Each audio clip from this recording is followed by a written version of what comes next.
Thank you, Stan. I was just telling Emily that this is a hard act to follow, and I will repeat a few things. There will be a repeating, but let's see here. So let's just spend a few minutes talking about research priorities. Priorities that could increase the evidence for sound prevention and management of these NCDs in low research settings. You've probably seen this slide before.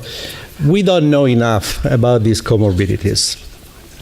And we need to devise strategies for prevention and treatment, and for that we need research to understand the contribution of each of these factors to the pathogenesis of specific comorbidities. And the factors are the host, of course, with the genetics which may be different in different areas, the lifestyle, the virus, of course, and the contribution of antiretroviral therapy, with the immune dysfunction that is still present even in the presence of fully suppressive ART.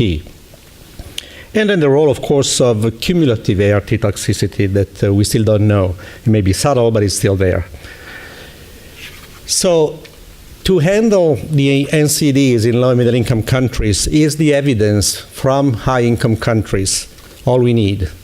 Now, this paper, which was published last year by Ibrahim and colleagues, says no.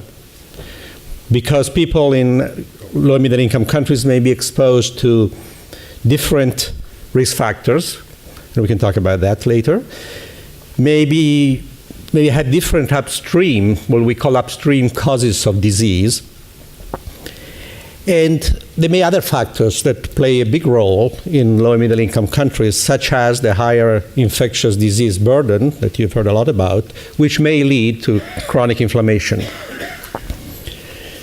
So if the evidence that we have from high income countries is not enough, then what additional research do we need to do?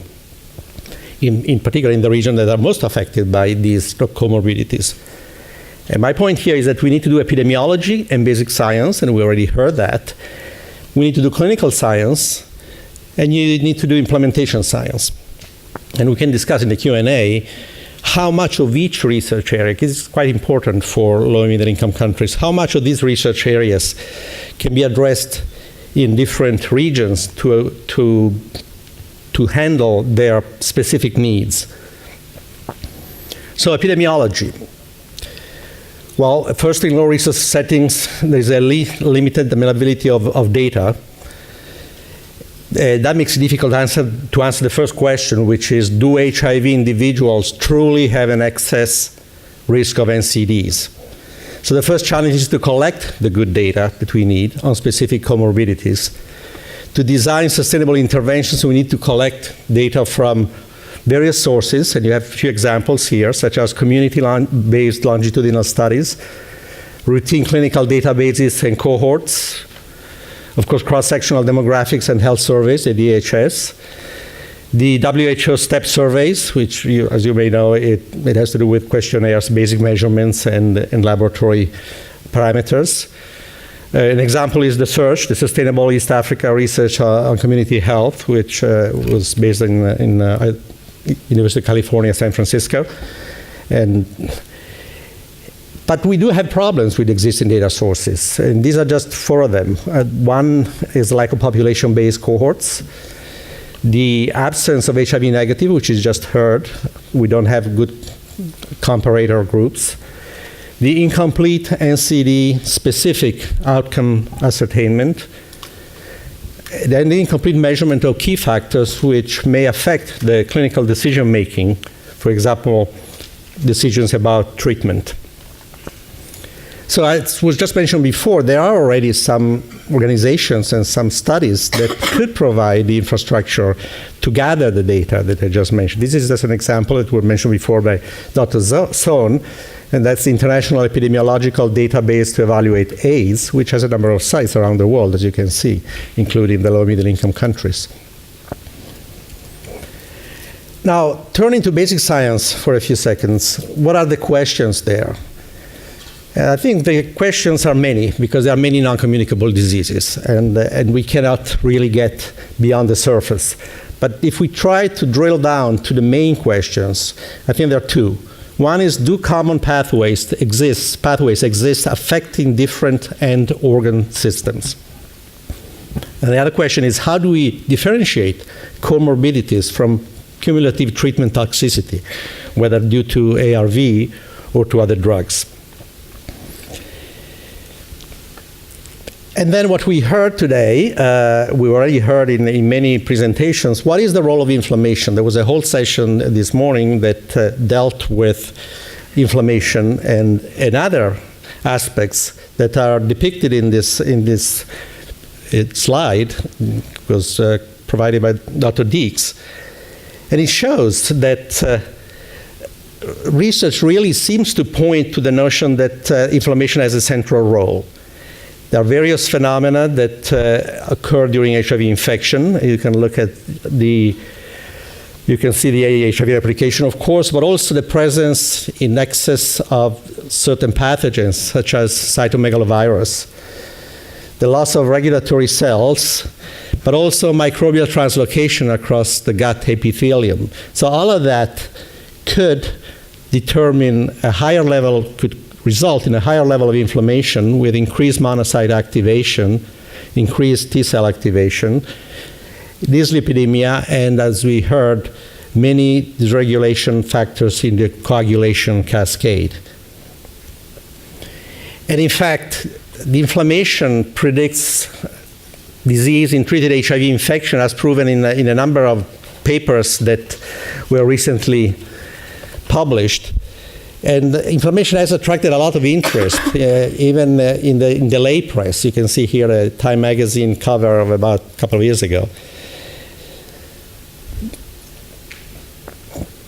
So there are at least some biomarkers of inflammation that are actually quite important because they've been found to be predictive of outcomes. This is just an example, a single measurement of interleukin-6, which is a pro-inflammatory cytokine, or D dimers, which are sort of coagulation fibrin fragments.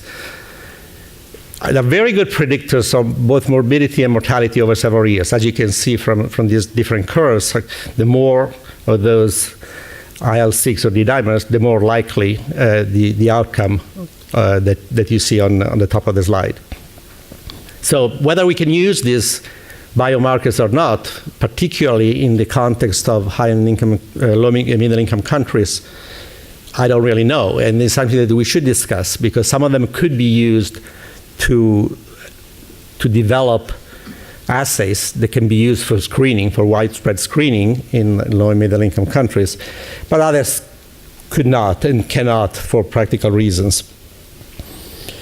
Now, specific NCDs, some clinical questions. I'd like to just list some clinical questions. These are some of the most common NCDs that we heard about before, and I won't belabor the fact that some of them may be more frequent, but we don't really know the prevalence of most of these NCDs in low resource settings, so we can't really put them in some sort of order.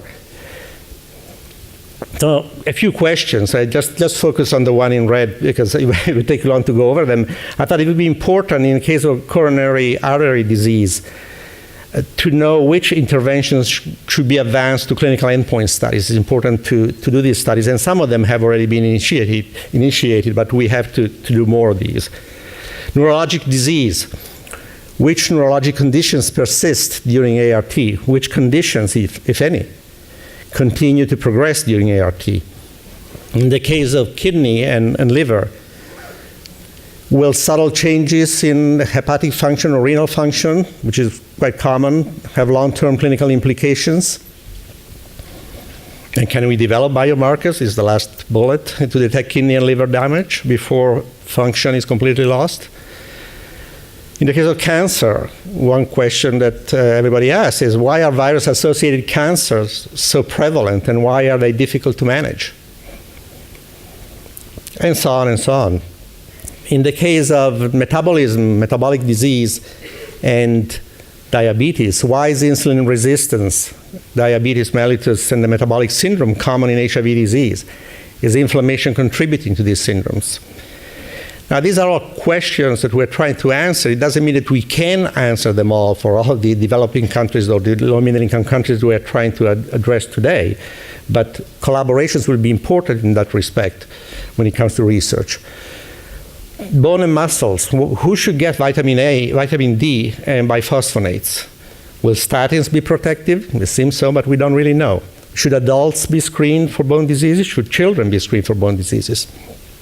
So that's the basic science part of it, and it's really a broad area. And although epidemiology, basic science, they all contribute, and clinical science, they all contribute to the knowledge base that we need, I think that high-quality implementation science is truly needed to promote the uptake of research findings into routine practices, which is our ultimate goal. As I shown in this picture, implementation research is the key link between discovery research, the green circle, and the scale-up measures that are eventually taken.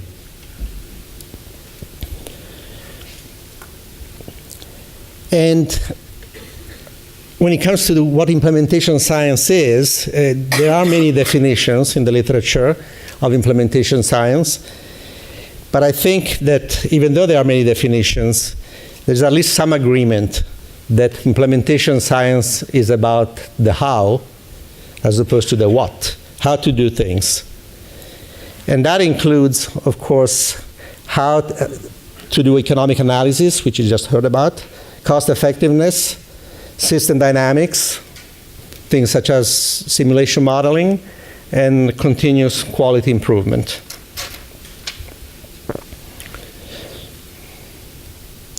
So what are the research priorities in the end? To just summarize, well, we need to estimate the burden of NCDs in people with HIV, and we need to do that over the next several years. We need to ascertain the most important risk factors for these NCDs that we mentioned. We need to do the basic science and the clinical studies. We need to do the implementation science studies to compare treatment and care at both individual and health system level. And we need to do the cost-effective analysis, because in the end, in low and middle-income countries, because they're called low and middle-income countries, the cost-effectiveness is very critical. And this is just an example, as it was pointed out in this very recent the June issue of Scientific American, that expanding NCD prevention, care, and treatment in low-resource settings can greatly benefit from lessons of HIV, building on the very infrastructure that was created for HIV. And these just are the acknowledgments, people that I discussed this concept with. It could be a much longer list, but in the interest of time, I will stop here. Thank you.